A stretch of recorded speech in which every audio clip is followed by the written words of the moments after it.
हाल ही में अमेरिकी राजनीति में एक ऐसा घटनाक्रम सामने आया जिसने अंतरराष्ट्रीय मंच पर हलचल मचा दी। अमेरिका के पूर्व राष्ट्रपति डोनाल्ड ट्रंप ने अपने सोशल मीडिया प्लेटफॉर्म पर एक ऐसा बयान दे डाला जिसे केवल शब्दों की नोकझोंक समझना भूल होगी। उनका निशाना भारत और रूस की ओर था और मंशा शायद यही थी कि दोनों देशों की प्रतिष्ठा को ठेस पहुंचे। ट्रंप ने दोनों देशों की अर्थव्यवस्था को मृत कहकर उनका मजाक उड़ाया, लेकिन शायद उन्हें अंदाजा नहीं था कि यह कथन किसी साधारण बहस की शुरुआत नहीं बल्कि रणनीतिक तनाव की भूमिका बन जाएगा। ये बयान उस वक्त आया जब उन्होंने भारत पर 25% टैरिफ लगाने का ऐलान किया। हालांकि बाद में इसे 7 दिनों के लिए टाल दिया गया, लेकिन इसका असर खत्म नहीं हुआ है। भारत की रूस से तेल और हथियारों की खरीदारी ट्रंप को चुभ रही है और इसी नाराजगी ने उन्हें सोशल मीडिया पर भारत और रूस के खिलाफ ऐसा विवादास्पद संदेश पोस्ट करने को उकसाया। उन्होंने अपने पोस्ट में यह तक लिख दिया कि उन्हें परवाह नहीं है कि भारत और रूस एक दूसरे से कैसे निपटते हैं। उनके अनुसार ये दोनों देश अपनी मरी हुई अर्थव्यवस्थाओं को साथ लेकर डूब सकते हैं। यह टिप्पणी केवल राजनीतिक नहीं थी बल्कि सीधा सीधा कूटनीतिक संबंधों को चुनौती देने वाली थी। ट्रंप की इस टिप्पणी ने सिर्फ भारत ही नहीं रूस को भी प्रतिक्रिया देने पर मजबूर कर दिया और इस बार जवाब देने का काम किया रूस के पूर्व राष्ट्रपति और वर्तमान में सुरक्षा परिषद के उपाध्यक्ष दिमित्री मेदवेदेव ने। उन्होंने अपने टेलीग्राम चैनल पर ट्रंप को याद दिलाया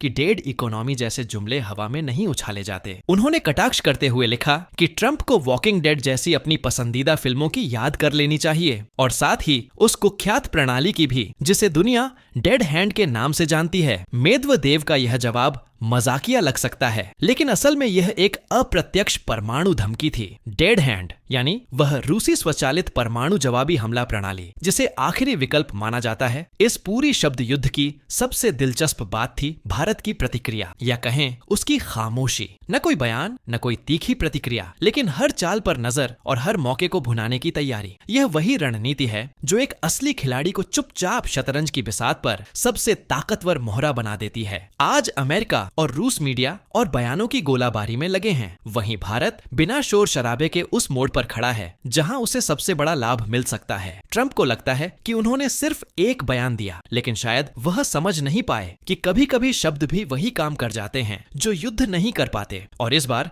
उनकी बातों की गूंज में परमाणु हथियारों की गंध साफ महसूस की जा रही है। दुनिया की 2 सबसे बड़ी परमाणु शक्तियां हों एक दूसरे के सामने खड़ी हैं और इस तनाव के बीच भारत की चुप्पी खुद एक ताकत बन चुकी है। एक ऐसी ताकत जो बिना कुछ कहे सब कुछ समझा देती है। अमेरिकी बयानबाजी के शोर के बीच भारत ने न कोई प्रेस कॉन्फ्रेंस की, न कोई तीखा ट्वीट, क्योंकि असल कूटनीति अब शब्दों से नहीं संकेतों से होती है। ट्रंप ने भले ही भारत और रूस को मृत अर्थव्यवस्थाएं कहा हो, लेकिन भारत ने इसका जवाब देने के लिए खुद को शब्दों के कीचड़ में नहीं घसीटा। यह भारत की नई रणनीतिक परिपक्वता का चेहरा है, जहां रणनीतिक धैर्य महज एक शब्द नहीं बल्कि एक पूरी कूटनीतिक सोच है। भारत जानता है कि हर मोर्चे पर लड़ना जरूरी नहीं होता। कुछ लड़ाइयां दूसरों से लड़वाई जाती हैं और उन्हीं के जरिए शांति भी पाई जाती है। अब जिस डेड हैंड की बात ने अमेरिका को चौंका दिया, वह कोई काल्पनिक अवधारणा नहीं बल्कि सोवियत संघ के समय का एक ऐसा सिस्टम है जो तब एक्टिवेट होता है जब देश का पूरा सैन्य और राजनीतिक नेतृत्व नष्ट हो चुका होता है। इसे दुनिया कयामत की मशीन के नाम से जानती है। इसका असली नाम पैरामीटर है, एक ऐसा ऑटोमेटिक कमांड सिस्टम जो शीत युद्ध के दौरान तैयार किया गया था ताकि अगर दुश्मन पहले परमाणु हमला कर दे और आदेश देने वाला कोई भी न बचे, तब भी रूस जवाब दे सके। जैसे ही यह सिस्टम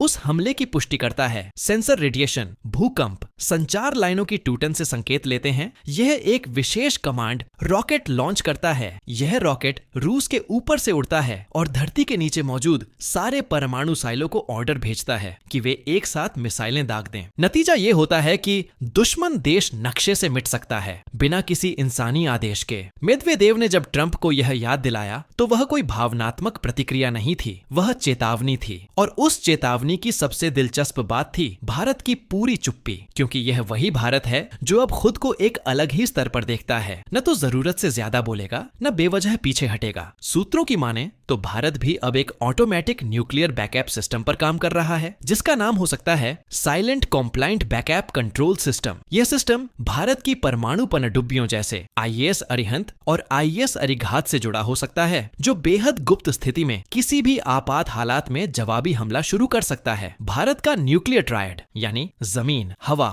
और समंदर अब पूरी तरह से ऑपरेशनल है। ट्रंप ने जिन मृत अर्थव्यवस्थाओं की बात की थी, उनका जवाब अब आंकड़े और हथियार दोनों दे रहे हैं। भारत की अर्थव्यवस्था आज दुनिया की सबसे तेजी से बढ़ती अर्थव्यवस्थाओं में शामिल है, और जहां तक रूस की बात है, अगर उसकी अर्थव्यवस्था वाकई मृत होती तो डॉलर के प्रतिबंधों के बावजूद वह वैश्विक ऊर्जा बाजार में इतना स्थिर न होता। ट्रंप की टिप्पणी के बाद की घटनाएं यही दिखाती हैं कि शक्ति अब केवल सैन्य ताकत में नहीं है, बल्कि रणनीति में भी है, और भारत इस नई रणनीति में हर चाल को सोच समझकर चला रहा है, शांत, सटीक और बेहद प्रभावशाली। जिस वक्त दुनिया की सबसे प्रतिष्ठित संस्थाएं IMF और वर्ल्ड बैंक यह घोषित कर रही हैं कि भारत 2024 से 25 के बीच लगभग 6.8% की दर से विकास कर रहा है, उस वक्त भारत की अर्थव्यवस्था को मृत कहना न केवल तथ्यों का मजाक उड़ाना है, बल्कि खुद को हास्यास्पद बनाना भी है। यह वह दौर है जब भारत अकेला ऐसा बड़ा देश है जो स्थिरता के साथ तेजी से आगे बढ़ रहा है। अमेरिका और चीन भी उसकी गति से काफी पीछे छूट चुके हैं। अमेरिका की ओर से आया यह बयान, जिसमें भारत की अर्थव्यवस्था को लेकर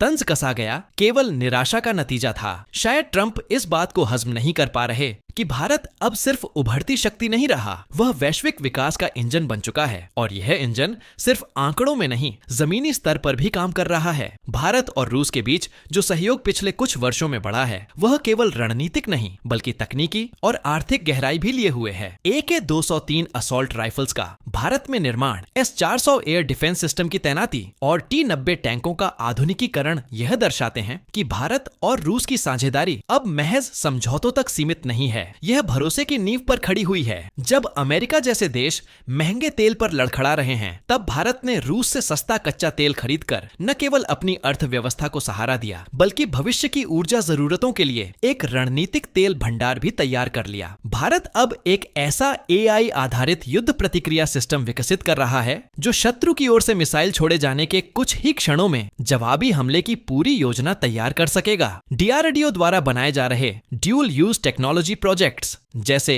इलेक्ट्रोमैग्नेटिक पल्स हथियार और AI driven on launch system सीधे युद्ध की जरूरतों में बदल सकते हैं अगर हालात बिगड़ते हैं। भारत की रणनीति स्पष्ट है, धमकी से नहीं, क्षमता से जवाब दो। ट्रंप बयान देते हैं, जबकि भारत चुपचाप अपनी पकड़ मजबूत कर रहा है। यही अंतर है परिपक्वता और पब्लिसिटी के बीच। जो लोग अभी भी पुरानी विश्व व्यवस्था में जी रहे हैं, उन्हें यह समझने में कठिनाई हो रही है कि भारत अब किसी के आदेशों पर नहीं चलता, वह अपने फैसले खुद करता है, और जरूरत पड़ने पर उनकी रक्षा भी। तो जब ट्रंप भारत की अर्थव्यवस्था को डेड कहते हैं और रूस उन्हें डेड हैंड की याद दिलाता है, तब सच्चाई यह है कि यह सब एक पुराने वर्चस्ववादी सोच का आखिरी कराहना है, जो यह मानने को तैयार नहीं कि एक नई शक्ति अब अपने तरीके से दुनिया से बात कर रही है। इस पूरे घटनाक्रम में जब चारों तरफ बयानबाजी का शोर था, भारत ने न प्रतिक्रिया दी, न कोई सफाई, और यही उसकी सबसे सशक्त प्रतिक्रिया बन गई। उसने यह साबित कर दिया कि न तो किसी की धमकियों से उसकी रीढ़ झुकती है, और न ही किसी कटाक्ष से उसका आत्मविश्वास डगमगाता है। आपका क्या सोचना है? क्या यह खामोश चाल ही भारत की सबसे बड़ी ताकत बन चुकी है? नीचे अपने विचार जरूर साझा कीजिए, क्योंकि आपकी सोच इस बहस को और भी गहराई दे सकती है।